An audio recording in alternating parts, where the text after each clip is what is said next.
Cold and Windy, a new original series, premieres Thursday, January 5th on WETV. Stream every moment Mondays on All Black. Hey, how are you, Gigi? I'm great. How are you? Good, good. So I see here that you are a Chicago-based artist. Can you tell me, are you originally from Chicago? Born and raised. I was Okay. literally born in St. Bernard Hospital. People from Chicago know that hospital. It's like a Okay. staple. So yeah, definitely a Chicago native through and Oh, through. nice. Okay, so my first question for you would be like, tell me one of your fave Chicago artists that you would find inspirational to you. Ooh, it's so many. I was inspired by like all of them in different ways. There's FBG Duck that I'm inspired by just because he's a turn up. He's fun. I'm inspired by Louis, King Louis, because he's a lyricist, but he can also make it like just a dope song altogether. I'm inspired by Dirk just because he pioneered it all the way through to the top. Mhm. I like King Von because he's able to storytell in a way that, you know, I just like the way he's able to like make you feel like you're there. Chief Keef, of course. I mean, every song that He's he a good makes is one. a party. I love it. Yeah. I like Ruga. I mean, it's just so many Chicago. Katie Got Bands, which is my favorite female Okay. rap artist growing up. So, it's been a Shauna, Shell. I mean, it's just endless. So That's I true. I kind mean, of just goes back and yeah, you guys do have a very, very good range of artists for sure from the Chicago. So do you think that you taken any particular female MC, like style or just, kind of just seeing what they've done in the past and implemented that in your own way into your own music? so when I was younger, I remember I would hear artists like Shauna. Mm-hmm. And Shauna was just like unbelievably dope to me. And I'm just like, I'm never gonna be that good. So in listening to Shauna, I just knew that it was important for me to develop my own style, Mm-hmm. but still be able to have to be like just raw and just be able to, you know what I mean? I felt like even though she was like super fast and all that, she related to me. She was just really, really raw. That was one of those like my God moments for me when I Right. would watch Shauna. But then there was also again, Katie Got Bands is when I started like when I got older and started playing my own music. Like now I'm in like my like late teens. Mm-hmm. I'm listening to Katie Got Bands and I mean Katie Got Bands is popping it. Right. She's popping. She sounds like the girl that lives next door to me. Mm-hmm. She sounds like she's telling that story. And there's so many in between. But Right. I just felt like personally as a female artist, I wanted to have my own sound. Right. But also be as raw as they were. To me, they were like just themselves. It, I it got wasn't, you. it was organic is Right. the word I'm looking for. So Right. yeah. I feel you. So what attracted you to the script when you first saw it? What were your thoughts on it as far as being the artist who would provide the original music for it? I read the script like a novel. Mm-hmm. And it was easy. It's easy to get married to the characters when that happened. And Right. then when you start to develop music for one, it's important. You want to make sure that the other character is having the right rebuttal or Right. having the right layer. Like so, because I just kind of gotten like honestly married to this script. So Okay. it's easy for me to write for each character because I was able to flip myself into each one. Mm, And then I was able to get inspiration off of different artists, like for some of the male characters relating to like G Herbo. This character may make me feel like him, or like this scene may make me feel like, you know, King Louis, or just different things like that. So it was really, really easy for me to just because I was married to the script, honestly. okay. Did you find that it was harder to write for one character in particular than the other? No, no. You know what? This is my first time doing so many different layers in Mm-hmm. one time frame. I had the best time of my life. That's what's up. Honestly, it was like I was able to be a different person every day, and Right. I loved it. One day I was like, real seductive, sultry, cold, Mm-hmm. and the next Mm-hmm. day I was like popping it, windy, like what's Right. up? And the next day I was like this, so I had the time of my life, honestly. Well, that's amazing for you to say, because like you said, all the characters give you such a huge range. So you go from one end to the other end. And I think that that just shows the dynamic range that you have as an artist, you know, and a lyricist to write for these different characters. Is there any particular song that you really enjoyed writing, or any particular rhyme you enjoyed writing for the series? Yes, well, so my favorite, and thank you for that. My favorite was the song Resolve. It aired in episode 3, Okay. and it was the collaboration song.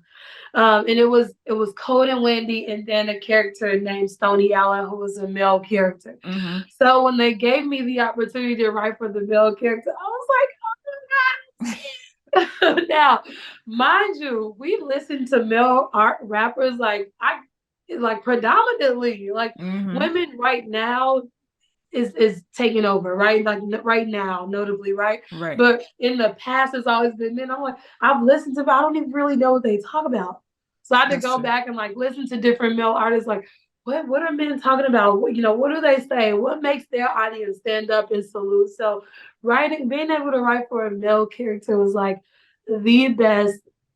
I mean, I was able to be a man and Right. just pop it. And like that was so fun. Like I felt so mighty doing that. So and then that actor, Jonell, he did such an when I saw it, I'm like, Mm-hmm.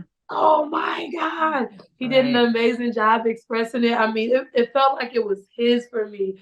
And I think as a writer, that's the best part. Mm-hmm. Watching them and it looks they're putting life Into into your your work. pen. So it looks like theirs. And like that is amazing to me. Like I'm watching it and it's like I'm watching them perform their project. I love Mm-hmm. that. Yeah, I think that is interesting because, you know, somebody who writes as well, like not to that level, but I think that it would be amazing to watch somebody actually bring life to what it is that you're doing, because of course they're gonna have a different flair and different flavor than you do, but they have to embody your words.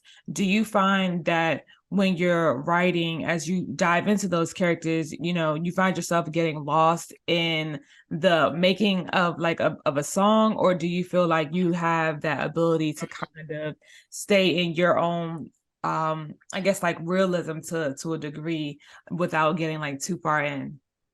You know what? Honestly, I don't even feel like they're my words Mm, because I get so just engulfed in the character that I want the words to be an expression of them.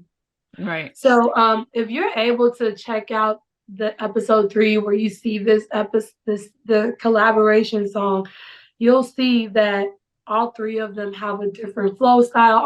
All three of them say things differently, and it's because I would legitimately just pop into them. Mm-hmm. I feel like for myself personally, I'm always like kind of staying in the safe zone, Mm, personally. So, but being able to write for other people, I'm able to just become them.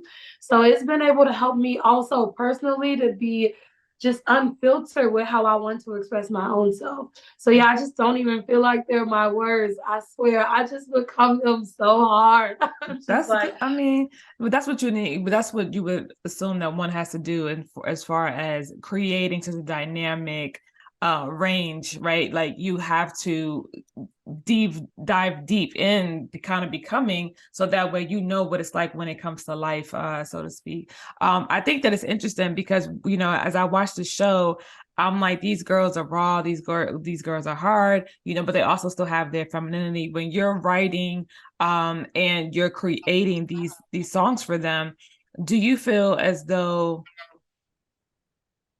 what's the right way to say it, do you feel as though like when you're creating, um what do you want your music to say? Like, of course you're writing it, I'm trying to figure out the right word, the right words, but what is it that you're hoping that the music gives when they actually, you know, rhyme and rap on TV? yeah, no. So there's so many wheels just churning as I'm creating the songs, right? I'm also when I play them back because there's a process. So I'll go and do the reference and then I play it back to myself. And there's times I'll re-record because I'm also listening as a viewer. Mm, You know, is this song gonna move me? Will this make me get up out of my seat? Is this a jingle that I'm gonna remember? You right. know, so all of that matters to me. You know, is this an expression of this character? Is this gonna help this actor become this person more deeply? So all of these things matter to me. And then also, I have to stay true to the script. You know, Mm-hmm. these girls start off as inner city girls who don't really have any experience outside of the south side of Chicago. Right. The music needs to correlate that. But Absolutely. then they develop as a group that is now becoming known to the world. So the music will Has then to develop evolve. into that. Mm-hmm. So this is going to be an amazing season. And I mean, all of those elements were poured into each song all the way through. Okay, awesome. So I'll ask you as the last question, what was your favorite episode for sure, like throughout the entire series writing for? My favorite episode, I'm gonna say probably the 7 and 8. Okay, okay, 7 and 8. There's a song called Doves Up. It is my favorite song. okay. This has not aired yet, so I don't want to give it away. But this song, I still play it. Like it's just one of my favorite songs. It is just awesome. I love it. It's just it makes me like, you know, when I'm listening to songs, I'm listening to I like when lyrics will flip. Like sometimes if I'm hearing you going da da da da da da da da da da da da da. I like when it just flips and flows and goes and goes. Right. And by the time we get to that point with the characters, they are they're developed to that point, if that makes sense. So No, I now got you. they have that now they can go that hard because now they're coming out like they're more seasoned artists now. So now the songs are more developed on a commercial stage. And it's an amazing, I mean, I still play it. So I'm Okay, excited for well, you guys to hear it. listen, thank you so much for being able to do this interview with me today. I definitely can't wait to see that episode for sure. I'll have to keep my ears open for it. But thank you again, and I wish you continued success. Thank you so much. Thank you for having me. It's been awesome, man. I love talking about Cold and Windy anytime. That's awesome.